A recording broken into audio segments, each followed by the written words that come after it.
মুসা আলাইহিস সালাম মাত্র একটা ঘুষি দিয়েছেন, এক ঘুষিতেই ওই ব্যক্তি ডেড। এবার যৌবনে উপনীত হয়েছেন, টকবকা রক্ত, বাইরে বের হয়েছেন, বাইরে বের হয়ে দেখছেন যে দুজন ব্যক্তি লড়াই করছে, ইয়াকতাতুলান রাজুলান ইয়াকতাতুলান, দুজন ব্যক্তি মারামারি করছে। একজন মিন শিয়াতি, তার বনু ইসরাইল কওমের মধ্যে, আরেকজন হচ্ছে আদুবি, তার শত্রুর মধ্যে। তো মুসা আলাইহিস সালাম গিয়ে সাহায্য করতে চাইলেন, তার কম, আমরা বলি না দেশি ভাই সাপোর্ট দিই, তাই না?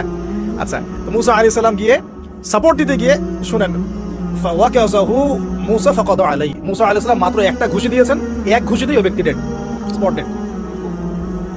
এই যে আমি গত একটা লেকচারে বলেছিলাম, চাইনিজ কন্টিনেন্টে যে মার্শাল আর্টস গুলো গড়ে উঠেছে এই কোরআন থেকে গড়ে উঠেছে। তার আগে ওদের সভ্যতা ছিল, সংস্কৃতি ছিল, ঠিক আছে। এক ঘুষিতে মানুষ মারা যায়, এটা কোরআন বলেছে।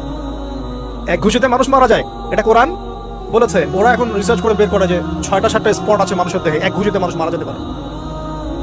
কোরআনকে আমরা মূল্যায়ন করি না, কিন্তু কোরআনকে সারা দুনিয়ার অমুসলিমরা মূল্যায়ন করে ওদের স্বার্থে তারা আমাদের কোরআনকে মূল্যায়ন করে, আমাদের হাদিসকে মূল্যায়ন করে। আমরা করতে চাই না, আল্লাহ মাফ করুক আমাদের। আমরা কোরআন পড়তে চাই না, গবেষণা করতে চাই না, অর্থ বুঝতে চাই না, একটু আরবি ভাষা শিখতে চাই না, কোরআনের বালাগাত ডেইলি একটু তেলাওয়াত করবো একবার, সেটা করতে চাই না। আল্লাহ পাক আমাদেরকে মাফ করুক এবং কোরআন বলা বানিয়ে দিন। আমি কথাগুলো বলার উদ্দেশ্য আপনাদেরকে আঘাত করা নয়, আমি জাস্ট আপনাদের কলবে একটু ধাক্কা দেওয়ার চেষ্টা করছি, যাতে করে আপনারা সবাই কোরআন তেলাওয়াত করেন ডেইলি একবার করে, আল্লাহ কবুল করুন।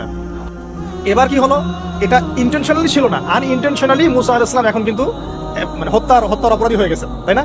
ফিরআউন তাকে ধরার জন্য বের হয়েছে দলবল নিয়ে, ওকে ধরতে হবে, এবার অ্যারেস্ট করতে হবে। তো একজন এসে পরামর্শ দিল যে তুমি এখান থেকে চলে যাও, তুমি এই মিশর থেকে চলে যাও, বের হয়ে যাও, নাহলে ফিরআউনের বাহিনী তোমাকে পেলে ধরে ফেলবে।